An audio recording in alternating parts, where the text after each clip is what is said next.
नमस्कार, prime media news में आपका स्वागत है। खबर अयोध्या से। अयोध्या के लक्ष्मण घाट बाढ़ से सपा के पार्षद प्रिया शुक्ला व प्रतिनिधि महेंद्र शुक्ला ने नगर निगम महापौर गिरीश त्रिपाठी पर लगाया बड़ा आरोप। कहा कि महापौर 60 बाढ़ से नहीं सिर्फ बीजेपी पार्षद के बाढ़ पर देते हैं ध्यान। बताया कि महापौर को जूटी स्टैंड दीप उत्सव और महापौर के घर के सामने के बाढ़ लक्ष्मण बाढ़ में भीषण गर्मी के दौरान भी जल का अकाल पड़ा हुआ है। बाढ़ में नहीं है जल। नगर निगम की जल की व्यवस्था लक्ष्मण घाट बाढ़ की समस्याओं को लेकर लगातार 1 साल से अवगत कराया जा रहा है। उसके बावजूद भी जलकल विभाग जेई और महापौर नगर आयुक्त नहीं दे रहा कोई भी विशेष ध्यान। समस्या हर वार्डों की समस्या जो है बनी हुई है। आने वाले समय में अगर बारिश हो जा रही है तो ऐसा कहीं नहीं कि जहाँ जल भराव ना हो। निकासी की कोई सुविधा नहीं है। लाइट बिजली की भी कोई मतलब जो है कोई निदान नहीं है।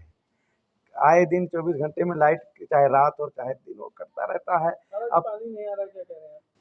पानी आता भी है, नहीं भी आता है। कहीं डैमेज हो गया, कहीं फट गया तो पानी नहीं आ रहा है। पानी 24 48 घंटा बीत जाते नहीं आता है। और कभी तो बन जाता तो थोड़ा मोड़ा पानी आने लगता है, आता है और नहीं भी आता। जो मेला का आपने बात किया तो मेला का बात तब से कोरोना काल चला और इनकी सरकार में समस्या हो कि मेला अभी आज कोरोना काल से लेकर के आज तक कि मेला इन्होंने होने नहीं दिया और मेला हुआ भी नहीं। अब मेला क्यों नहीं हुआ, अब ये राज्य सरकार से पूछा जाए या प्रशासन से पूछा जाए कि भाई मेला अयोध्या का मेला, अयोध्या साल में 4 मेला लगते हैं और चारों मेला में बाधित क्यों हो जाता है?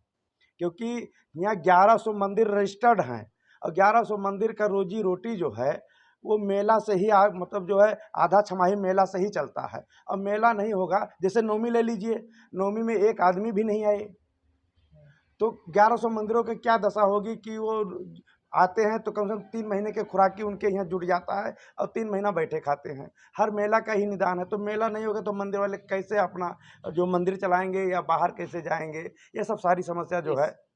इस वार्ड में लक्ष्मण घाट वार्ड है और लक्ष्मण घाट वार्ड में जो है सबसे बड़ी विकराल समस्या हमारे यहाँ जल का है।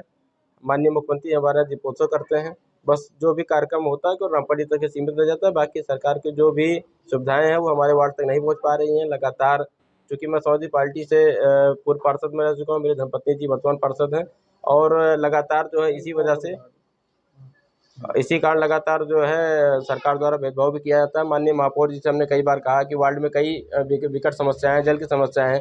लगभग 150 घरों में हमारे यहाँ 3 ट्यूबवेल होते हुए भी हमारा पानी नहीं आ रहा है। मैंने महापौर जी से कहा, नगर आयुक्त साहब से कहा, जेई साहब से लगातार कहता ही रहा हूँ, डे बाई डे उनको फ़ोन करता हूँ और जनसुनवाई के माध्यम से भी हमने जो है कई बार शिकायत की थी, उस पर उन्होंने फर्जी रिपोर्ट लगा दी है।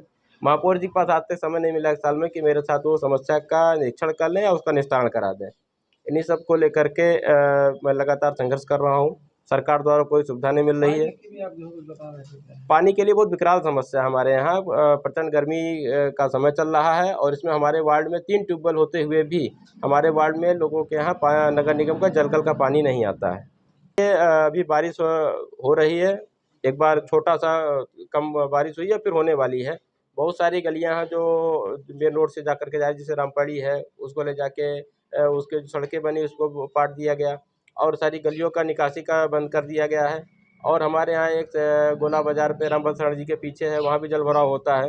इन सब के लिए भी नगर निगम कोई काम शुरू नहीं किया। मैंने लगता है कि अब वो कर पाएंगे या करेंगे। कब से आप देखिए, माननीय महापौर जी जब से चुनाव हुआ और जब से समस्याएं हुई हमारे यहाँ, जब से रामपत चौड़ीकरण का कार्य शुरू किया गया, तब से मेन लाइन से जुड़े जितने भी हमारे क्षेत्र के थे वो बाधित हुए।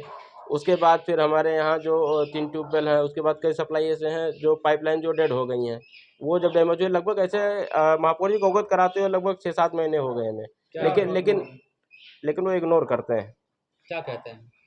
वो केवल बस मुँह हिला देते हैं कि हाँ ठीक है, हो जाएगा। बाकी उन्होंने कभी अधिकारियों को बुला के नहीं कहा कि इनकी समस्या पानी की आखिर समस्या है क्यों। कभी उन्होंने पूछा नहीं कि जब वार्ड में 3-3 ट्यूबवेल हैं, एक वार्ड में अगर 1 ट्यूबवेल होता है तो भरपूर पानी एक वार्ड में, हमारे यहाँ 3 ट्यूबवेल। और जो जिस तरह से भेदभाव कर रहे हैं, इसी तरह से अभी अयोध्या की जनता ने रिजल्ट भी दिया है। जो वर्तमान इसके पहले जो पूर्व सांसद जी थे लल्लू सिंह जी, उनकी भी यही रवैया थी। चौड़ीकरण को लेकर के कई बार व्यापारी लोग उनके पास गए, उन्होंने कहा कि जो है हमारी समस्याओं को सुनिए, निस्तारण कीजिए। उन्होंने कहा जाओ 10,000 वोट नहीं देंगे तो क्या होगा। अंत में वो हार गए। इसी तरह से महापौर जी भी इग्नोर कर रहे हैं, जनता की समस्याओं को सुन नहीं रहे हैं और जनता भविष्य में इनका भी जवाब दे सकती है।